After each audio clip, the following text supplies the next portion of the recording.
What's up for all blessing listeners? Apa kabar untuk semua pendengar yang diberkati? Hopefully you find a miracle way for living from now. Semoga kamu menemukan jalan mujizat untuk menjalani hidup dari sekarang. Amin. Oke, prepare your heart and just listen. Oke, persiapkan hatimu dan cukup dengerin aja ya. Saya sempat baca ada kutipan di buku kehidupan yang cukup fresh buat saya pribadi dan mau berbagi untuk kita semua.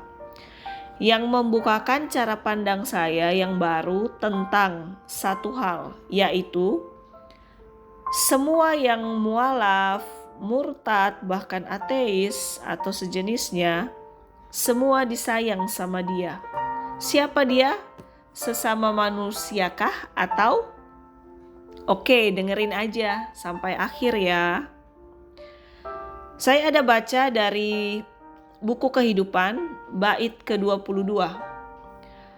Di situ dikatakan, lalu berfirmanlah Tuhan kepada Musa, beginilah kau katakan kepada orang Israel, kamu sendiri telah menyaksikan bahwa aku berbicara dengan kamu dari langit.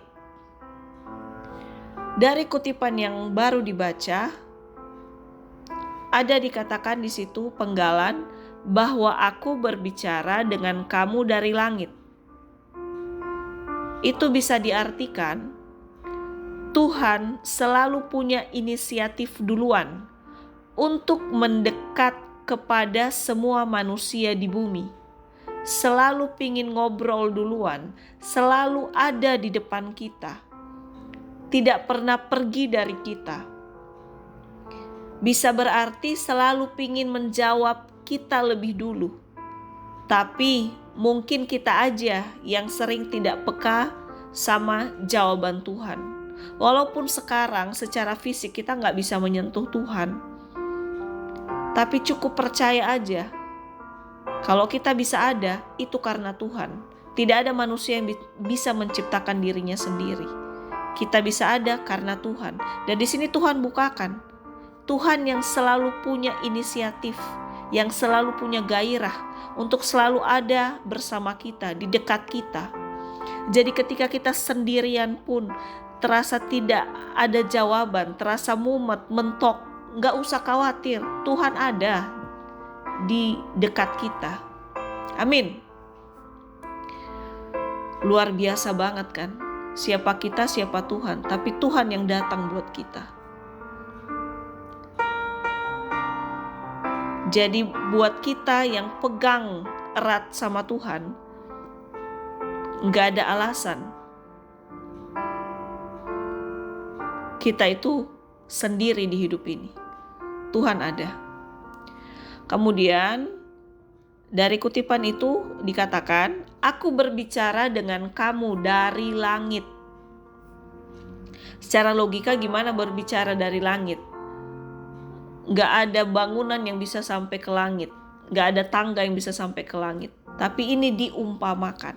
Artinya, sekalipun jarak antara Tuhan dan manusia seolah sangat jauh, ibarat dari bumi dan langit sangat jauh.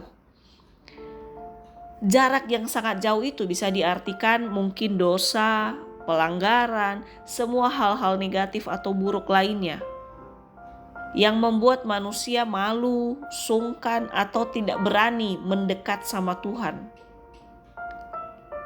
Tapi buat Tuhan, jarak securam, sedalam, sejauh apapun tidak bisa menghentikan Tuhan untuk Dia selalu inisiatif mau ngobrol dan berada di dekat kita semua.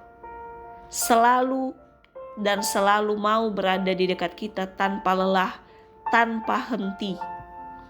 Jadi inilah maksud dari kamu berbicara dari langit. Ibarat kita manusia di bumi bisa berbicara dengan Tuhan yang jauh di langit. Jarak itu tidak ada artinya di hadapan Tuhan. Jadi semua kita yang pernah salah, pernah berbuat dosa, gak usah takut, gak usah menjauh. Tuhan gak lihat itu. Tuhan tetap lihat kita. adalah anak-anak kesayangannya. Amin. Karena Tuhan yang ciptain kita, dia gak memandang jarak atau perbedaan apapun. Dia hanya melihat kita, anak-anak ciptaan yang dikasihinya.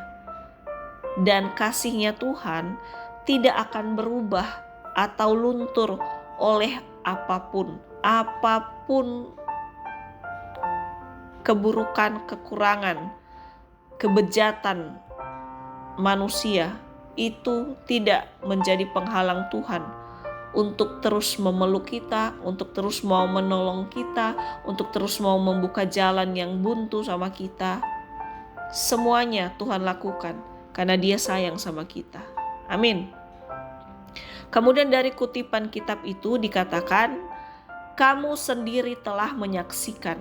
Itu bisa diartikan, apa yang pernah kita alami atau rasakan ketika pernah menjauh dari Tuhan karena segala macam dosa, kesalahan, bahkan pelanggaran kita.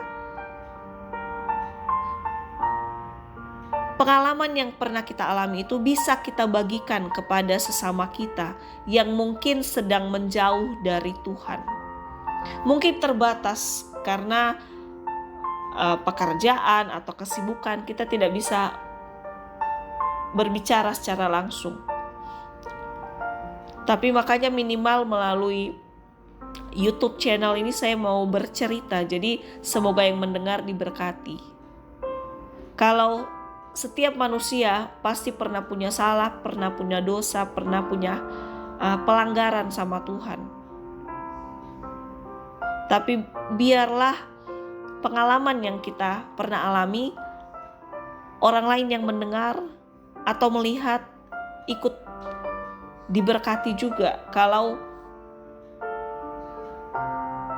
ada loh yang bisa bangkit dari keterpurukan, jadi kamu juga yang sedang terpuruk bisa loh bangkit, bisa banget. Karena Tuhan selalu mau memeluk dan ngobrol terus dengan kita. Jadi alasan kita bangkit dan bertahan hidup karena Tuhan sayang sama kita, bukan karena apapun. Amin.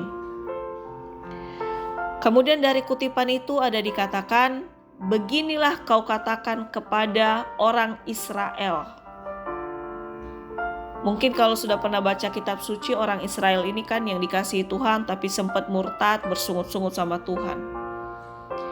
Jadi bisa diartikan dari kutipan itu, untuk semua manusia di bumi yang mungkin sudah mulai ragu, menjauh, menyangkal Tuhan, bahkan termasuk anak-anak Tuhan yang sudah memilih untuk mualaf atau murtad atau ateis atau sejenisnya sekalipun. Dengar ini, Tuhan tetap ada, dekat dan selalu ingin ngobrol dengan kita semua tanpa memandang bulu dan rupa. Tapi memang kembali ke pilihan penuh di tangan masing-masing tiap individu. Tuhan gak akan maksa setiap manusia untuk sayang sama Dia.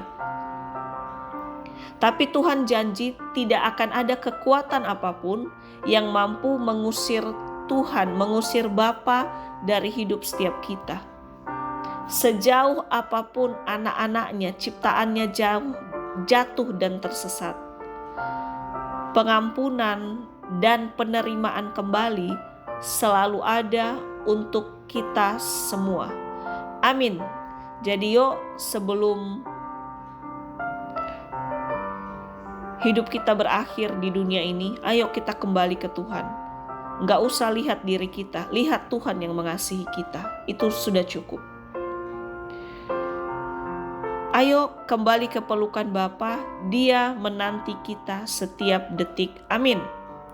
Dan kata-kata dari bait yang saya bacakan, yang saya baca dari bait kehidupan, itu terambil dari kitab kehidupan dari Keluaran 20 ayat 22. God bless you forever.